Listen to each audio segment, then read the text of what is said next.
नमस्कार दोस्तों, स्वागत है आपका मूवीज टाइम चैनल में, जहां फिल्मों की कहानियां मिलती है एक नए अंदाज में। और आज हम लेकर आए हैं एक ऐसी फिल्म की कहानी जो इतिहास, वीरता और क्रांति से भरी हुई है, जहां एक अकेला आदमी अपने हौसले से पूरे साम्राज्य को चुनौती देता है, जहां तलवारें बोलती है और इरादे चट्टान से भी मजबूत हैं। जी हाँ दोस्तों, आज हम बात कर रहे हैं पावर स्टार पवन कल्याण की जबरदस्त फिल्म हरिहरा वीरामल्लू की, जो आपको ले जाएगी मुगल काल के उस दौर में जहां एक साधारण इंसान बन जाता है एक लीजेंड, एक हीरो। तो अगर आप इस चैनल पर नए हैं तो वीडियो को लाइक करें, चैनल को सब्सक्राइब करें। तो चलिए बिना देर किए शुरू करते हैं आज का एक्सप्लेनेशन। तो कहानी की शुरुआत होती है 1950 में कोल्लूर से। वहाँ कुछ गुलाम हीरे की तलाश में कृष्णा नदी के तट पर खुदाई कर रहे होते हैं। कई दिनों बाद एक बच्चे को एक कीमती हीरा मिलता है और इस हीरे को लेकर बाकी गुलामों में झगड़ा हो जाता है, क्योंकि जो बड़ा हीरा लाता है ना, उसे अच्छा खाना मिलता है और जो छोटा हीरा लाता है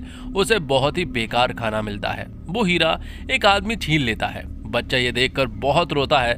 तब उसके पिता उसे दिलासा देते हुए कहते हैं, बेटा चिंता मत कर, जो लोग हमारा छीन कर खाते हैं ना कोई आएगा जो उनसे वो सब कुछ छीन लेगा, और अंत में एक ऐसा जरूर आएगा जो उन सब से छीन कर वापस लोगों को देगा। अब ये सीन यहीं पर कट होता है और फिर अगले सीन में हम एक गांव में आई बाढ़ को देख पाते हैं, जहां एक नवजात बच्चा बहते हुए नदी में मिल जाता है। दूसरी ओर एक परिवार महाशिवरात्रि की पूजा कर रहा होता है। उन्हें नदी में बहता हुआ बच्चा दिखाई पड़ता है। सब डर जाते हैं कि कहीं बच्चा डूब न जाए। तभी एक गरुड़ आकर उस बच्चे के पास उड़ने लगता है ताकि उसे धूप न लगे, और फिर बिना नुकसान पहुंचाए वहां से उड़ जाता है। सब लोग यह देखकर हैरान रह जाते हैं। बच्चे को बचाकर उसका भविष्य देखा जाता है, जिसमें बताया जाता है कि ये बच्चा एक दिन देवता जैसा बनेगा और महान योद्धा बनेगा।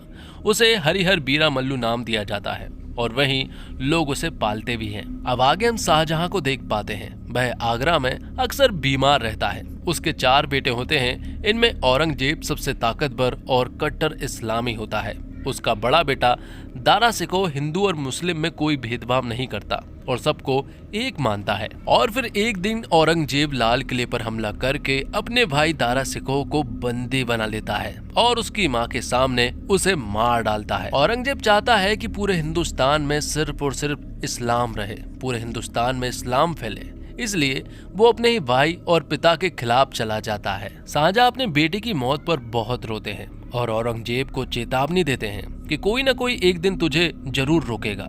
और औरंगजेब ये देखकर गुस्सा हो जाता है और फिर वो अपने ही पिता शाहजहां को भी कैद कर लेता है। अब सीन शिफ्ट होता है मराठा साम्राज्य की तरफ। वहां के कुछ राजाओं को धमकाने और इस्लाम कबूल करवाने के लिए औरंगजेब खुद सैनिक बनकर आता है, लेकिन वहां के राजा उसे पहचान नहीं पाते और उसे अपमानित करते हैं। यह देखकर औरंगजेब गुस्से में राजा और उसके मंत्रियों को मार देता है और सबको मजबूर करता है इस्लाम अपनाने के लिए। अब कहानी 1984 में मछलीपट्टनम नाम के गांव में शिफ्ट होती है। वहां कुछ ब्रिटिश लोग भारतीय धन को लूट कर ले जा रहे होते हैं और यहाँ के स्थानीय निवासी कुछ भी नहीं कर पाते हैं, क्योंकि यहाँ पर अंग्रेज जो है वो उनके ऊपर पूरी तरह से हावी थे। लेकिन तभी एक दिन एंट्री होती है हमारे हीरो बीरा की, और वो सबको यहाँ पर बुरी तरह से मारकर सारे हीरे और पैसे जो है वो उनसे वापस ले लेता है। असल में होने को तो बीरा एक बड़ा चोर है, लेकिन वह अपने चुराए हुए खजाने और पैसों को लोगों में बांट देता है। ये सारा सीन देखकर कोल्लूर गांव के राजा जो है वो वीरामल्लू को अपने गांव बुलाते हैं और फिर कहानी शिफ्ट हो जाती है कोल्लूर गांव की तरफ। और कोल्लूर गांव का राजा जो है वो बहुत जालिम है। उसके पास बहुत सारे गरीब मजदूर काम करते हैं और बदले में उन्हें बहुत कम खाना खाने को मिलता है।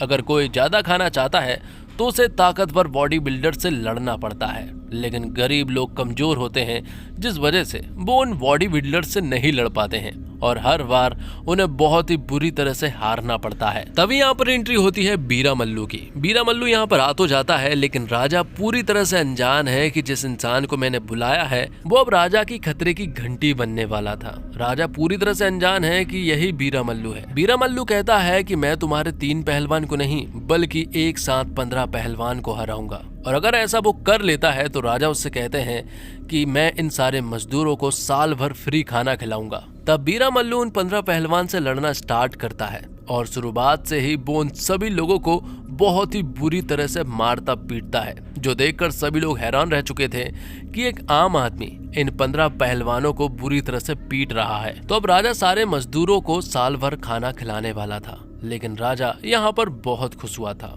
इसलिए वो बीरा मल्लू को एक और वरदान देता है। तब बीरा कहता है कि उसे वरदान चाहिए कि गांव के सभी लोग राजा को सर उठाकर देखें और आंखों में आंख डालकर बात करें, जिसके लिए राजा भी मान जाता है। अब राजा के दरबार में पंचमी नाम की लड़की होती है। वह बीरा को देखकर इम्प्रेस हो जाती है और उसे पसंद करने लगती है। उसी रात बीरा उससे मिलने आता है और पूछता है कि जब मैं लड़ाई कर रहा था तब मुझे तुम ऐसे क्यों देख रही थी, क्या तुम मुझे पसंद करती हो?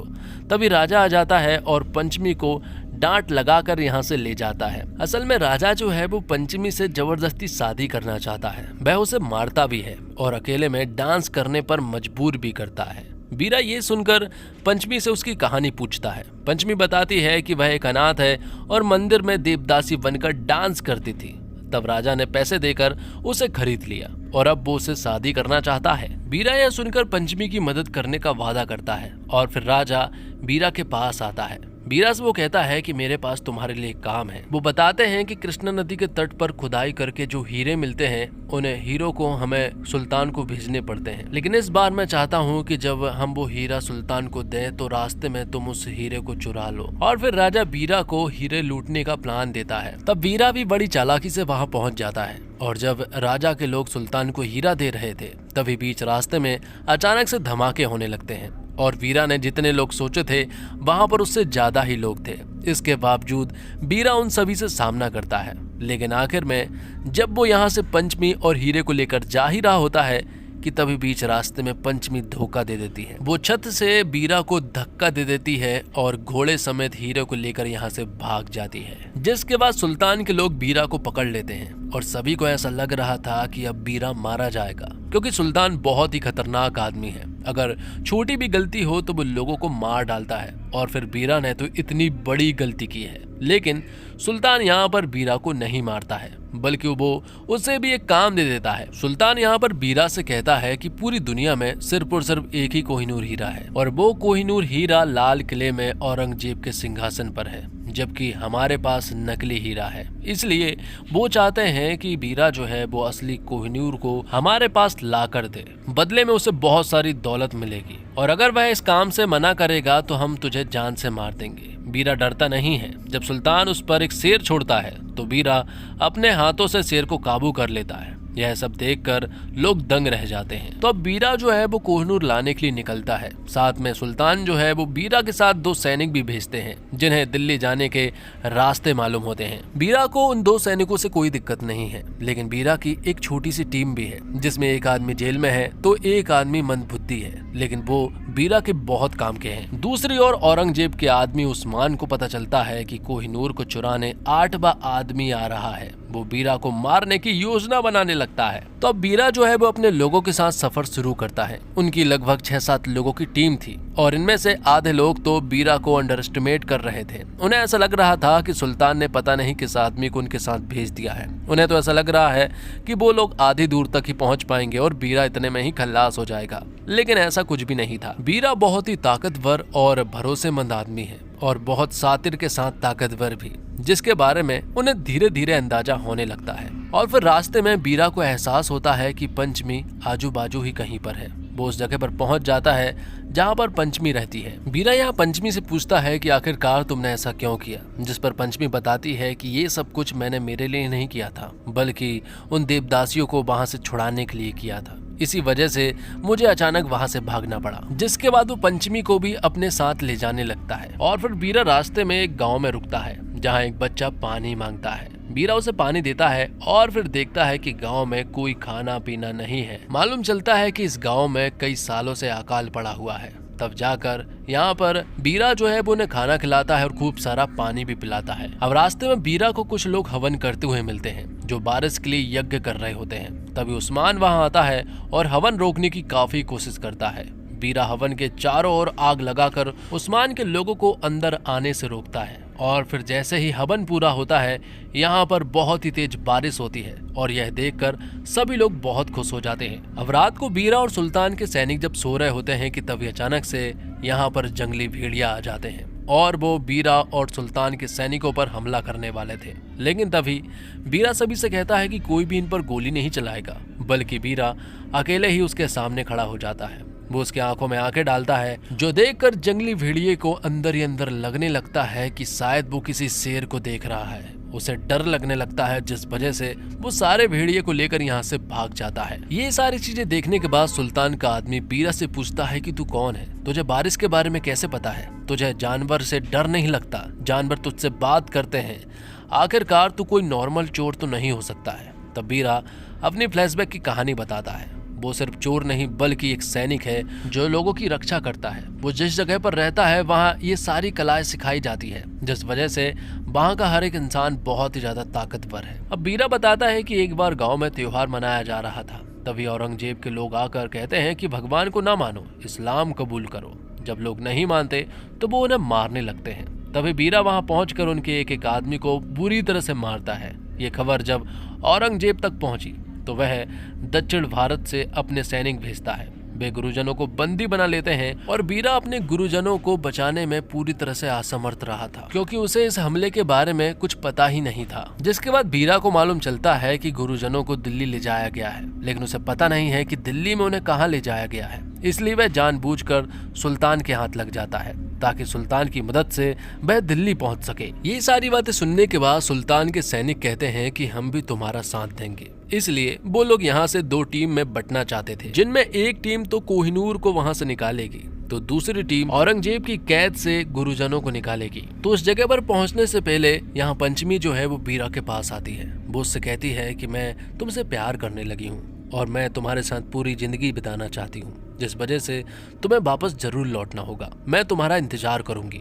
अब जब बीरा दिल्ली की सीमा पर पहुंचता है तो वो देखता है कि यहाँ पर सख्ती से जांच होती है। वहाँ औरंगजेब के लोग हिंदुओं को बुरी तरह से मारते हैं, मंदिर जलाते हैं और मूर्तियां गलाते हैं। यहाँ पर एक सख्त रूल है कि कोई भी हिंदू जो है वो कोई भी मूर्ति अपने साथ यहाँ से बॉर्डर क्रॉस नहीं कर सकता। अगर वो पाया गया तो उसे बुरी तरह से मारा जाएगा और मूर्ति भी समाप्त कर दी जाएगी। यहीं पर एक बच्ची एक बक्सा छुपा कर ले जाती है जिसमें शिवलिंग होता है। पकड़े जाने पर उसकी प्रेग्नेंट माँ को पेट में मारा जाता है। कोई भी उनकी मदद नहीं कर रहा था। तब बीरा ये सब कुछ देख नहीं पाता और फिर वो सभी से लड़ना स्टार्ट करता है और सभी को मार डालता है। एक बच्ची सबको भाषण देती है कि एक अकेला आदमी अगर सबसे लड़ सकता है तो हम इतने लोग क्यों नहीं। ये सुनकर लोग प्रेरित होते हैं और फिर वो सैनिकों से लड़ना स्टार्ट कर देते हैं। बीरा बंदियों को आजादी दिलाता है। उधर औरंगजेब को सब पता चल जाता है और अब वह समझ जाता है कि यह सब हरिहर बीरा मल्लू ने किया है। वो उसकी प्रतीक्षा करता है।